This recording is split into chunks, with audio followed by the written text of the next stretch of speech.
Even though our world is broken, there is hope in the gospel of Jesus Christ. Candid Mike is here to share the gospel through life lessons and heavy-hitting interviews that will leave you inspired. In each episode, you will have the opportunity to make a difference in your personal life and in the lives of those you love. Today's episode has something good for you.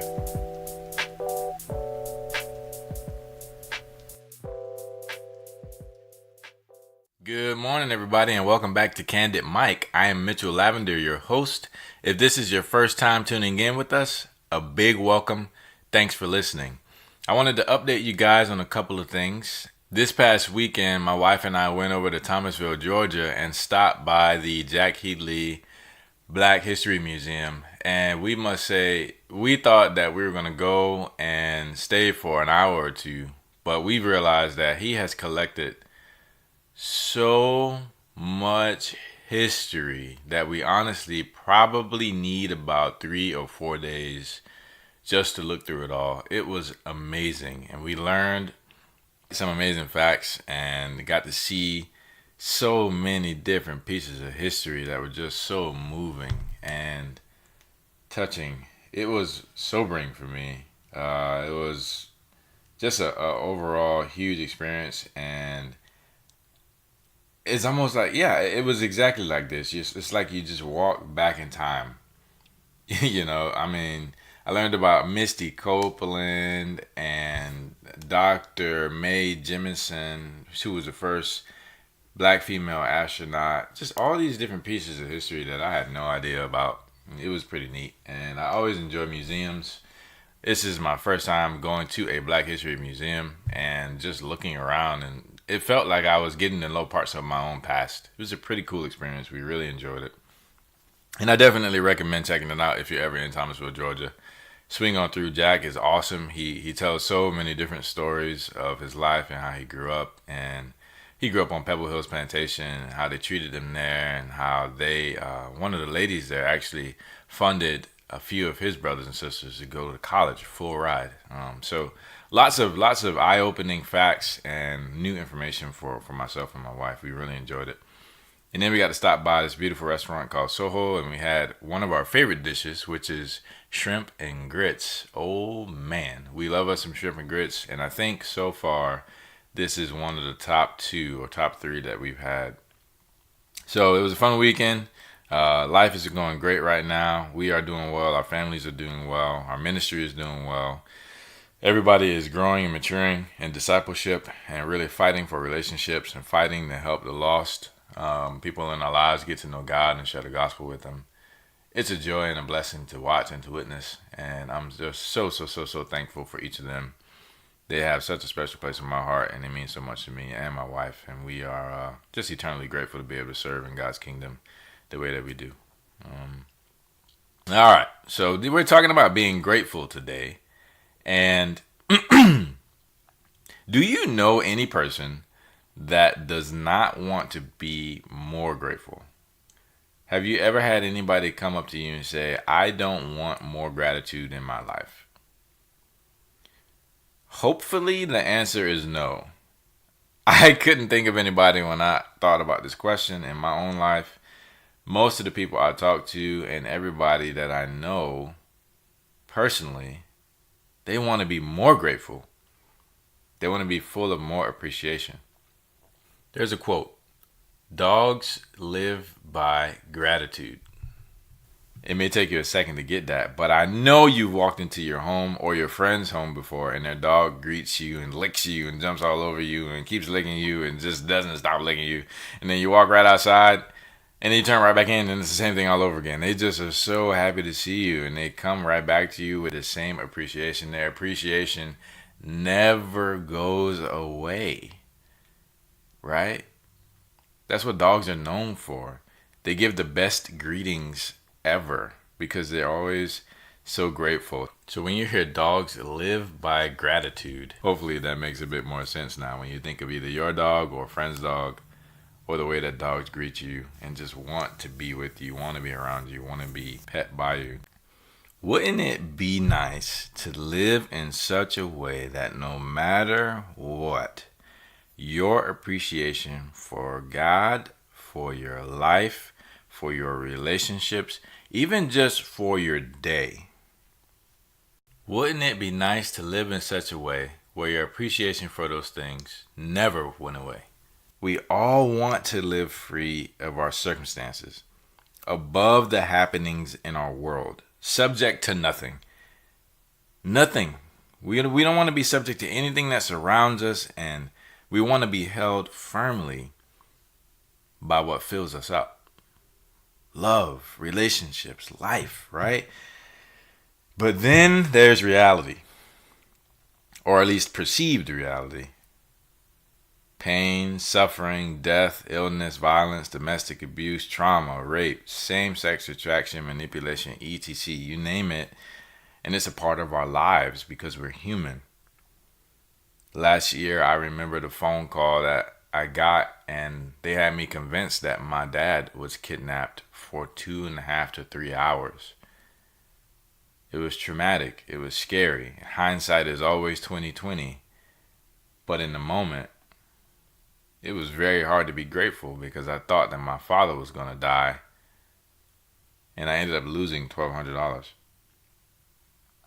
These things are a part of our lives. Reality, perceived reality, is a normal part of our life. I know you're thinking about the things that have happened to you, or the things that may even be going on with your life right now or with your family. Isn't it difficult to find gratitude throughout those circumstances? So the magic question is, how do we stay grateful? What do we focus on? Because this world we live in has a million reasons to be ungrateful. And unfortunately, most of us are brought up and raised to think about what we're ungrateful for more often than we're raised to think about what we are grateful for. It's almost second nature to take note and dwell on what we're ungrateful for. So what do? There's 2 steps. First step is we stay grateful by relying on a new reality. All right, that sounds great, right? Which reality am I talking about? I'm talking about God's reality. The real reality. Our relationship with Him. His power defining our lives. His viewpoint on our lives. His truths about our lives. God's reality is the reality, and our relationship with Him has to be the source of our gratitude, because He is the only constant in our lives. Think about this for a second. What in your life never changes?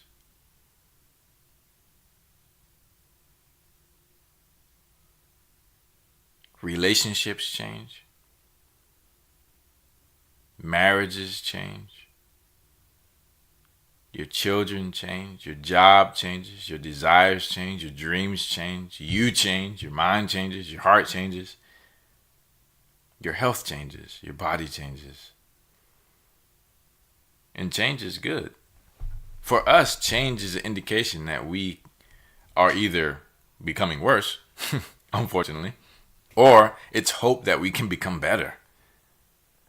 And since God is perfect, He doesn't need to change. He has nothing to change to, because He is perfection. He never changes. Hebrews 13 verse 8 says that Jesus Christ is the same yesterday, today, and forever. He is constant. He's perfect. He never changes. He is the one constant part of this life. If we rely on this new reality, on our relationship with Jesus, the constant, the unchanging, then we will have something constant to rely on. Think about this. Whether you are single right now, whether you're dating someone, whether you're married to someone, whether you're married with kids, whether you're empty nesters, Jesus Christ is the same. He's the source of your life. And his love and his intimacy and truth will never change on you, no matter what season of life you're in. If we want a consistent appreciation, a consistent heart and mind, then we need an anchor. And that anchor is Christ, because he is not going to change. He is not blown back and forth by the winds of this world. He's not blown back and forth by circumstances. He is subject to nothing because he's Lord of all. He sits at the right hand of God above everything else. We need a new reality. It's the first step to gratitude, is realizing that there is a reality in God and in Jesus that transcends the reality that we see, and that he never changes, so we can stand on him and stand firm. And the second thing we ought to do, if we want to be more grateful, don't worry, we're going to get even more practical than this, but the second concept is this: if we focus on Christ, we can stay grateful. Now, wait a minute. You're thinking, hold on. You just said new reality. Absolutely. Our new reality is based on the unchanging reality of Jesus. So the circumstances of our life that toss us back and forth, that blow our emotions up and down and our appreciation out the window and back, all of those things that are always happening are the perceived reality. But Jesus is the true reality. So what do we need to do? We need to focus, step 2, on this new reality. After step 1, realizing there is a true reality. Step 1, realize there's a true reality. Step 2, focus on Christ. Just stay grateful. Think about this. He was never ungrateful. What do we know about Jesus? What do we know? Well, we know he existed. We know he was a real person. We know he was killed. It's documented in the book of the Sanhedrin that he was hung on Passover Day. We know this. We know that he spoke openly for 3 years and changed thousands of years of history, as opposed to the world's greatest philosophers. We know that he was beaten. We know that he suffered. He lost family members. He had family members persecute him. He was threatened. His life actually was threatened quite a bit. He was persecuted. He was doubted. How do you feel when those things are happening to you? Doubted, persecuted, people trying to kill you, erase your life. Think about this for a second. Do you get at the least, maybe at the slightest, ungrateful about these things? Jesus didn't. According to 2 Timothy 3, ingratitude is a sin. So if ingratitude is a sin, then we know for a fact that Jesus was never ungrateful, because Jesus never sinned, according to Hebrews 4. Even though he was mistreated, even though he was beaten and he suffered and he took on my sin and your sin willingly, and he could have been so ungrateful throughout this process. Think about how ungrateful you could get so fast just for taking on somebody else's sin. Think about that person who cut you off in traffic the other day. Or think about that person who just answered you rudely when you were talking to customer service on the phone. How easy is it to get ungrateful when we get mistreated? But Jesus was actually beaten and he was killed for the people he kept alive. But he was never ungrateful. How about that? What an amazing Christ we have. And if we focus on him, if we learn from him, then we can carry what he teaches us into our lives. He's our example. We have not endured anything worse than Christ. He died for our sins. By his wounds we have been healed. The healing is available. He offers us the Holy Spirit to dwell in us. He tells us that this is better in John 16. If we follow him, we are his disciples. All these truths are the true reality, and Jesus is our example to focus on in this reality. He and his principles cannot change. It can't change. And these two concepts are beautiful, but they don't take away the emotions.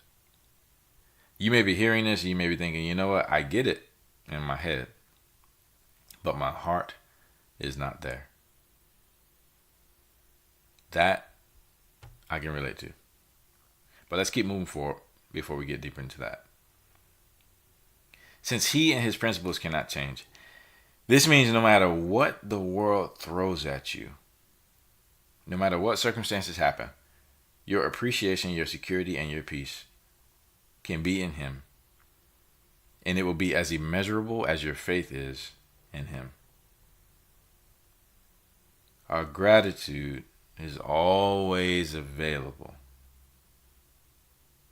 to live by in Christ. So when he says in 1 Thessalonians 5:17 through Paul to be grateful always, or to be thankful in all circumstances, when you think about that, it's like, how could I be thankful in all circumstances? It's because you are believing in a new reality and focusing on Christ, the unchangeable. That's how. In Jesus and in heaven, our reality and our value is not of this world. Therefore, our appreciation does not have to go away. If puppies can be grateful and they don't know Jesus, we can outdo puppies. We can live by gratitude, pursuing the new reality in Christ and focusing on Jesus and expressing our gratitude to him and to others. There's a great quote by JFK. He says, as we express our gratitude, we must never forget that the highest appreciation is not just to utter words, but to live by them. To live by them. Even if this true reality is new for you. And the fact that Jesus never changes is a new concept for you. And expressing gratitude is new for you. That's okay. The call is still the same. We all want to be more grateful. We all want to be more appreciative. This new reality, our focus and our expression, and how we ultimately live our gratitude out is what's going to help us be more like Christ. Here are a couple of practical exercises that will literally help you become more grateful. But you've got to be serious about doing them. If you don't do them, it won't help. The first one is, take up our challenge. For the next 30 days, take 5 minutes out of your day. That's not long. Take 5 minutes out of your day and write down everything that you're grateful for. Then write down one thing you're not grateful for and find a reason to be grateful. On day 15, I want to challenge you to write a letter to one person you never got to formally thank. I want to challenge you to write a letter to them, call them or meet with them, and read it to them. And let them keep that letter. That's the challenge. 30 days, 5 minutes of gratitude every day. One thing you're not grateful for. Writing one reason you can be thankful for. On day 15, write a letter to one person you never got to formally thank. Call them or meet with them and read that letter to them and let them keep that letter. Watch how your gratitude changes you and changes your relationship. I look forward to hearing about your growing gratitude and seeing the smile on your faces when you realize that you can exercise this gratitude muscle and it can grow and change the way you think. Please continue to chime in.